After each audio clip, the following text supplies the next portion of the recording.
The contribution consists of a brief description of the Slovenian experience of World War I and the formation of a new state after the collapse of the Habsburg monarchy.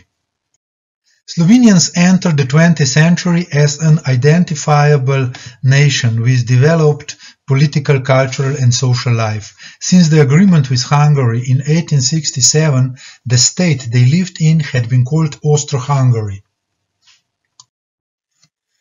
On the 28th of June 1914, heir to the throne, Archduke Franz Ferdinand and his wife Zofia went to Sarajevo for an official visit. The shots fired by Gavrilo Princip were not just fatal for the imperial couple, but also provided the catalyst for the First World War. The declarations of war and mobilization of July and August 1914, which followed the Austro-Hungarian declaration of war on Serbia, changed Europe into battlefield. In the summer of 1914, most mobilized Slovenian soldiers who were part of the Third Corps of the Austro-Hungarian army were sent to the Eastern Front in Galicia. They were escorted and cheered by the people on their way from their barracks to the railway stations. Despite the anxiety, a general enthusiasm and agitation for war as well as aggressive propaganda could be felt everywhere. Crowds of young men thus abandoned civilian life and crossed the Hungarian plains towards the front to experience their tragic meeting with war. Encountering mass death on the Eastern Front left a great impact on their memory. After Italy had declared war on Austria-Hungary on the 23rd of May 1915, fierce fighting between the Italian and Austro-Hungarian armies took place along the Socha River. By attacking the Habsburg monarchy, Italy was fulfilling its part of the treaty known as the London Pact, concluded between Italy and the Entente powers.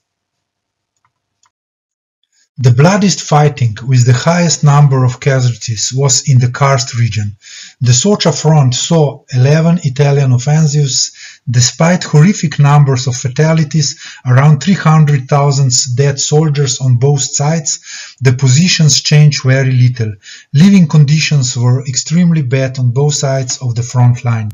The soldiers were tired, sleepless, dirty and ragged.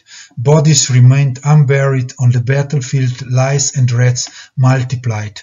The smell of rotting bodies mixed with the suffocating smell of exploded bombs. Disease spread in the trenches, including cholera and typhoid. The inhabitants of the Socha Valley had to abandon their homes on both sides of the front. Over 80,000 civilians were displaced from the area of fighting by the military authorities and moved to various refugee camps or to their relatives in hinterland. Those who survived the refugee camps remembered them as places of hunger and sickness. After the beginning of fighting along the river Socha, a large part of Slovene territory belonged within the narrow zone of the military rear, in which special military law was enforced and court-martial jurisdiction over civilians was also introduced. There was not only mobilization of national servicemen, which covered 60% of the male population, but also the total mobilization of women and children and all possible economic capacities as well as natural resources. Due to the growing military needs and trade embargoes, a food crisis soon appeared and increased to the level of starvation throughout the country.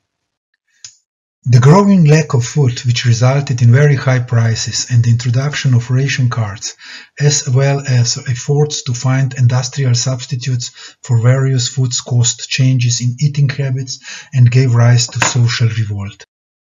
After the beginning of 1916, many Austro-Hungarian battalions from the Slovenian recruiting areas were being transferred from the Socha trenches to the South Tyrol front. During the war, political life in the empire became muted in the face of war propaganda. Many Slovenians were interned and the expression of national feelings retreated from public life. Emperor Franz Joseph died on 21st of November 1916. His successor, Karel von Habsburg, recalled the Vienna Parliament, and the Slovene, Croatian and Serbian deputies formulated a statement in which they expressed their demands of the transformation of the state. The May Declaration was read out in the National Assembly on the 30th of May 1917 by Dr. Anton Korošec. Declaration triggered a large political, nationalist and peace movement among Slovenians, with the mass collection of signatures in support of the declaration and in the desire for peace to be concluded as soon as possible. On the 24th of October 1917, the first joint Austro-Hungarian-German offensive, called Faith in Arms, breached the front and pushed it all the way out of the Slovenian territory to the Piave River, thereby entering the history book as the miracle at Kobarid, Carpureto or Karfreid. The new front line did not change until the end of the war and disintegration for Austro-Hungary. The closer the end of the war came, dissatisfaction kept growing. At the beginning of November 1918, Austro-Hungary concluded an armistice with the Kingdom of Italy, and the Italian army crossed the pre-war Austro-Hungarian-Italian border. On the 29th of October 1918, a large crowd in Ljubljana's Congress Square cheered the end of the war and the newly established state of Slovenians, Croats and Serbs, and the new national government. This one-month state was governed by its highest body, the National Council in Zagreb, presided over by the Slovenian politician Dr. Anton Korošec. It comprised the southern South Slav areas of the ex-Austro-Hungarian state. The national government in Ljubljana was the first formed national Slovene government, complete with all the relevant powers and bodies of state. Its president was Josip Pogačnik. The new state was not formally or legally internationally recognized, and its borders remained an unresolved issue. At the beginning of November, the Italian army crossed the pre-war Austro-Hungarian-Italian border. The new state was thereby forced into an immediate merger with the Kingdom of Serbia.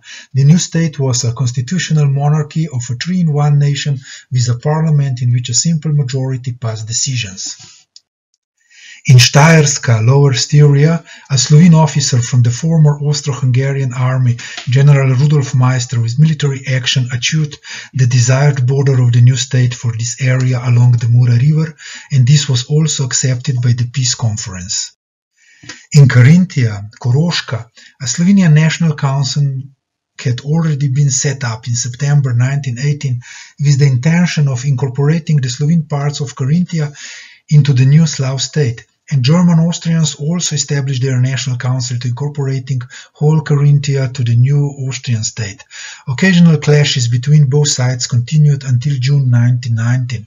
At the peace conference in Saint-Germain, a decision was taken that a referendum would be held in southern Carinthia. Voting was carried out on October 1920, and 59% of all votes were for Austria.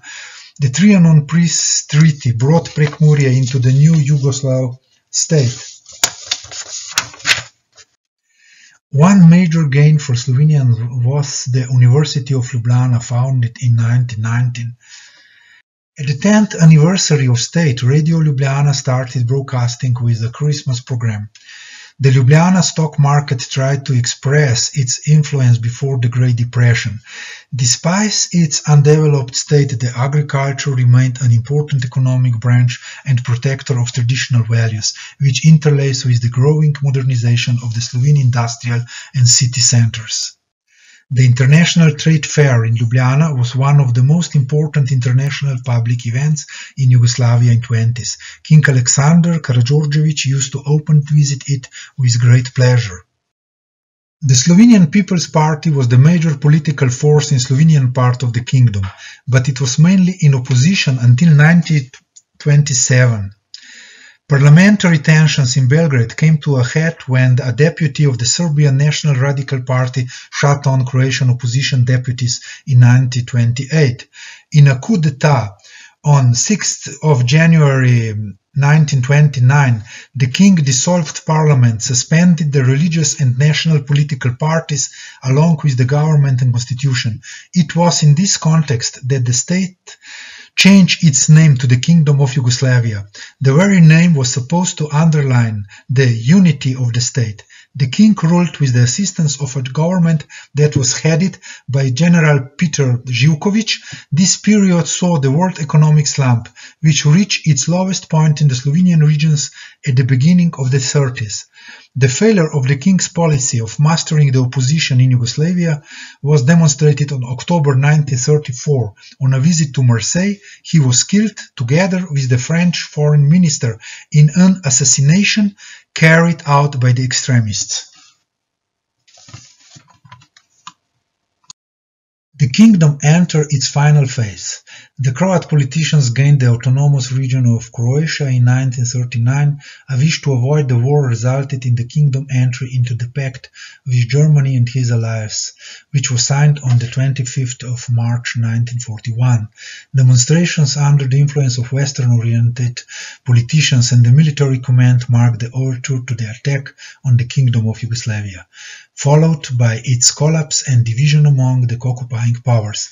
The Second World War arrived on Slovenia with the attack by the Axis forces on the 6th of April 1941. Thanks for your attention.